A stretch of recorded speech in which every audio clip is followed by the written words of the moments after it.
আসসালামু আলাইকুম, আমি ফারজানা চট্টগ্রাম থেকে বলছি। ফারজানাস কিচেন অ্যান্ড ডেলি ব্লগে আপনাদের জানাই স্বাগতম। আশা করি বরাবরের মতো আপনারা আপনাদের পরিবার নিয়ে ভালো আছেন। আমিও আলহামদুলিল্লাহ আছি। এই তো আজকে সকালে নাস্তায় রুটি বানালাম। রুটি দিয়ে কুরবানি মাংস আর ঝোল দিয়ে খেয়ে নেব। এরপরে একটু বাহিরে বের হলাম। এটা হচ্ছে আমাদের ছোট ছোট পেয়ারা ধরেছে। এরপরে মাশাআল্লাহ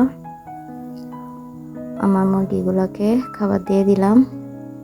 আমার মুরগি বাচ্চাগুলো আস্তে আস্তে করে বড় হচ্ছে।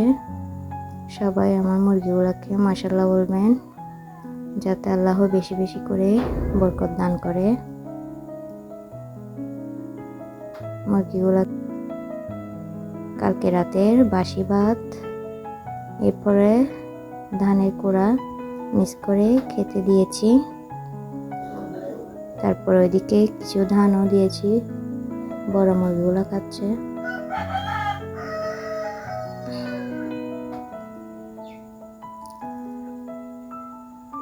ভিডিওটি একটু হলেও ভালো লাগে আমাকে সাবস্ক্রাইব করবেন, আর আমার ভিডিওটিতে বেশি বেশি লাইক দিবেন।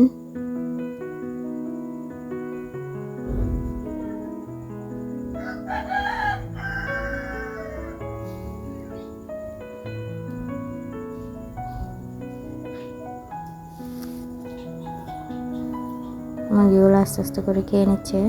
আজকে বাহিরে ছেড়ে দিব। এই তো ফুল গাছটায় অনেক ফুল ফুটেছে।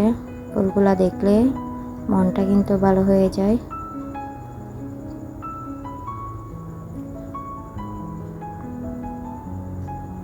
আর আজকে কি কি রান্না করেছিলাম সেটা আপনাদের মাঝে শেয়ার করবো ইনশাল্লাহ। এখানে বিচি, কাঁকরোল, বরবটি আর টক পাতা নিয়েছি। কুরবানির পর থেকে গরুর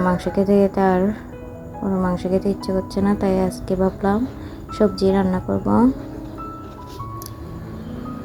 এরপরে বরবটিগুলো কেটে রান্নায় বসিয়ে দিয়েছি।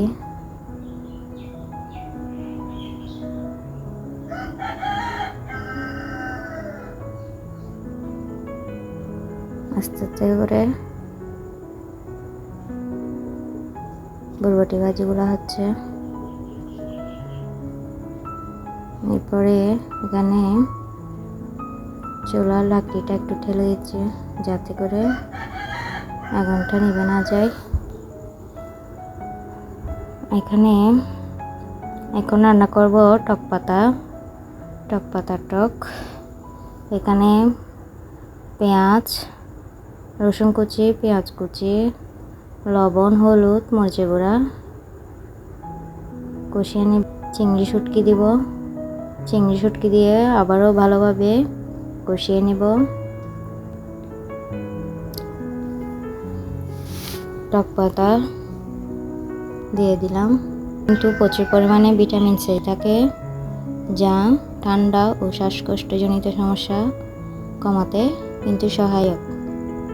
প্রতিরোধ ক্ষমতা বৃদ্ধিতেও এটি কার্যকরী ভূমিকা পালন করে।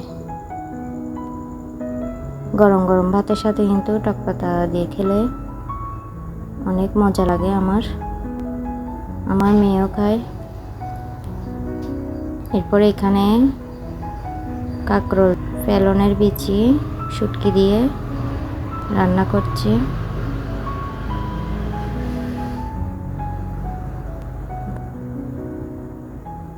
এখানে টক পাতা, কাঁকরোল দিয়ে ফেলন, এরপরে বরবটি ভাজি। এগুলো হচ্ছে মাংস বোনা, গরু মাংস। তো এরপরে রান্নার পরে গরম লাগছিল, তাই গাছ থেকে লেবু পেড়ে আনতে গিয়েছিলাম। তো লেবুটা অনেক পেকে গিয়েছে, হলুদ হয়ে গেছে একদম। এখানে লেবু শরবত করে নিচ্ছি। আমার ভিডিওটি যদি আপনাদের ভালো লাগে প্লিজ আমাকে সাবস্ক্রাইব করবেন, আর যারা আমাকে সাবস্ক্রাইব করেছেন তাদেরকে জানাই অসংখ্য ধন্যবাদ। বেশি বেশি আজকে এই পর্যন্ত। আসসালামু আলাইকুম, আল্লাহ হাফেজ।